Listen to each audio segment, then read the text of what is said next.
It was my third area, and this area, it's called Cherkasy. It's a city that's about 2.5 hours, 3 hours by a bus from Kyiv, and there was a lot of members that lived outside the city lines and would live, literally on a farm. They would live in the countryside, and that was their job. They would harvest. They would grow their own plants, and that would be their food. And so it was getting close to. It was in October, and they needed help with harvesting some of their crops.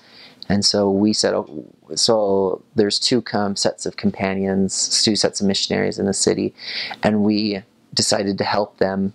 But because that week we were having a Halloween party for investigators and bringing just members together, we asked, we want pumpkins in exchange for our service, just so we have something, carved jack-o'-lanterns. So they agreed. And so after we helped, we were sitting alongside of the road waiting to go back into the city for a bus to come by so we could flag it down. And we were all in our street clothes. Just we were in jeans because we were out in the fields harvesting crops. And we all had a pumpkin in our hands. And finally a bus comes, and we get on the bus, and everyone starts looking at us and giggling. And we were already used to that just because we looked different in our church clothes, but we were in normal street clothes, and people still laughed at us, and it felt like we were wearing our shirts and ties. And so we thought that was really interesting. Like, why are they laughing at us? Because I felt like we were blending in, and so we just sit in our seats and go back into the city. Well, later that night we go to stop by a house for family home evening, and we tell the story saying, why were these people laughing at us? And we explain the whole story, and she starts to laugh and laugh and laugh. And I was looking at my companion thinking, like, what's going on? I don't get what's so funny. And so then she explains how in Ukrainian culture, like a folklore in the 1800s and 1700s, hundreds of years ago, how in the villages, if there was a boy that saw a girl and he wanted to marry her, he'd go to the family and say, hey, I want to marry your daughter. And so then the father would say, come back tomorrow and we'll give you the answer.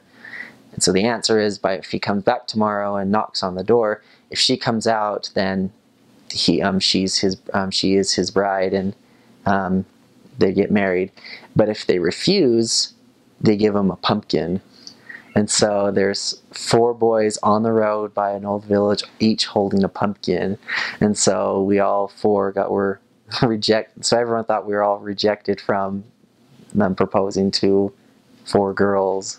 So that was actually pretty funny how I don't get how any that would never happen again. Like, that was such a special moment, I thought, looking back and looking at the culture, and that's just so different and so interesting, and it was really funny. I think if you're not allowed to bring an odd number of flowers to someone. It's always supposed to be even, and I don't think you're supposed to allow it to sit at a corner of a table, because that means you'll be single. And they have a ton of superstitions. They have a superstition for everything. There's one where you can't whistle inside because you'll lose money.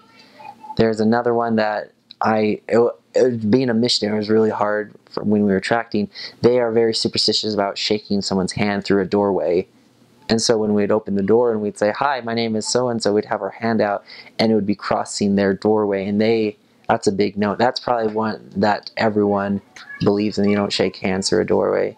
And then there was another one where you weren't allowed to have a draft going through a room, because that would always cause, they'll get you sick.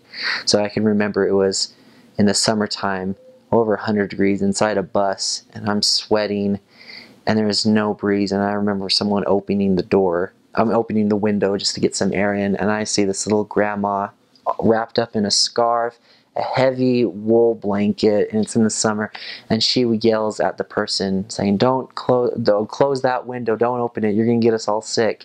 And then closing it back up, and we're all there sweating, just dying in there because it's so hot.